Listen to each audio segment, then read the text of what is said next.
Good morning, જય માતાજી બધા વાલા મિત્રોને સ્વાગત છે અમારા નવા વિડીયોની અંદર.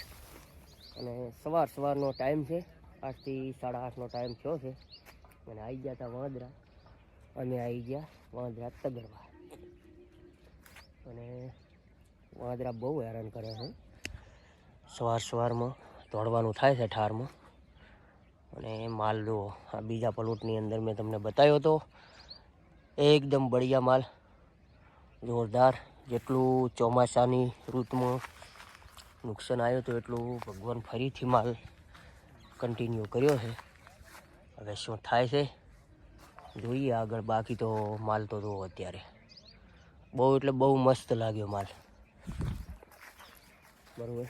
પણ આ બધી કુદરતની માયા છે, કયા ટાઈમે શું દહીંનું ભૂરે એનું કોઈ નક્કી નહીં, બરાબર. બાકી માલ તો કમાલનો લાગ્યો છે જો. અને જો આ જ રીતે માલ જો કન્ટિન્યુ આવતો રહેશે અને સારી રીતે હવાશે તો કદાચ કુદરત આની અંદર આપણને બદલો આપી દેશે. અને જો આપણા નસીબમાં નથી તો પછી કાંઈ થવાનું નથી. બાકી તો કમાલનો એટલે કમાલનો નજારો છે જો, એકદમ બઢિયા માલ. અને થોડોક દવાનો છંટકાવ પણ કર્યો છે. આ પાવડર એનું લાગેલું છે, બરાબર. નવો માલ પણ આવવાનો ચાલુ છે, એટલે બહુ સારું છે અત્યારે. અને હવામાન પણ સારું છે ને જુઓ, સાઈઝ પણ આવી બને છે, બરાબર. સાઈઝ પણ સારી બની છે. હવે શું થાય છે આગળ એ બધું ઉપરવાળાના હાથની વાત છે. બાકી તો આ પ્લોટ છે અને આપણે આવી ગયા સવારમાં ખેતરમાં. તમે બધા કેમ છો, શું કરો છો એ પણ કોમેન્ટ કરીને કહેજો. સૂર્યદાદા એટલે સડ્યા છે. 8:30થી લઈને 9 વાગ્યા આજુબાજુનો ટાઈમ છે, બરાબર. જુઓ, અને આ સામે બોયડી મેં તમને ઘણી વાર બતાવેલું. અને અહીંયાથી આવો નજારો છે ને બાકી કમાલનો, બરાબર.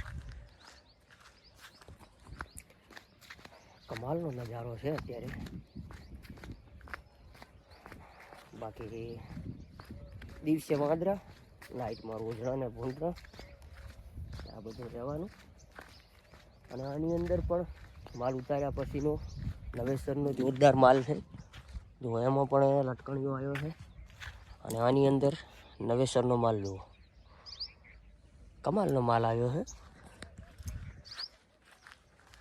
આ બધોય નવો માલ, જેટલો ફ્લાવરિંગ દેખાય ને આ બધો નવેસર. હવે શું બને છે, કુદરતના ખેલ છે બધા. અને અહીંયા પણ બોર ઘણી વાર તમને બતાવીએ છે. અને જેમ પાકતા રહે એમ કાંઈક પક્ષી અને કાંઈક છોકરાઓ મોજ કરે છે. બાકી આવા લાગ્યા છે બોર. આ છે દેશી બોર, બરાબર. જો કેવો છે નજારો કહો. અને સામે હજી તમને દેખાય ને ઉપર એ ચંદ્ર છે, બરાબર. સવારનો આવો વાડીનો નજારો છે. તો તમારા વિસ્તારમાં કેવો છે અત્યારમાં નજારો કોમેન્ટ કરીને કહેજો. અહીંયા એકદમ ક્લીન અને ચોખ્ખું હવામાન છે અત્યારે. કોઈ ધુમ્મસ કે કાંઈ જ પ્રોબ્લેમ નથી. અને આવું રહે તો બહુ સરસ કહેવાય, કારણ કે બીજી કોઈ પણ તકલીફ ધાનની અંદર ના આવે, બરાબર. તો બસ આ હતી એક નાનકડી પ્રોસેસ. તમે બધા વિડીયો ક્યાંથી જુઓ છો કોમેન્ટ કરીને કહેજો. અને ચલો મળીએ એક નેક્સ્ટ વિડીયોમાં. ત્યાં સુધી અમારા આ નાનકડા બ્લોગને વધાવી લેજો, પ્રેમ અને સપોર્ટ આપજો. મળીશું આ જ રીતે એક નાના વિડીયોમાં, નાના બ્લોગમાં. ત્યાં સુધી સવારમાં બધાને જય માતાજી, જય શ્રી રામ, હર હર મહાદેવ.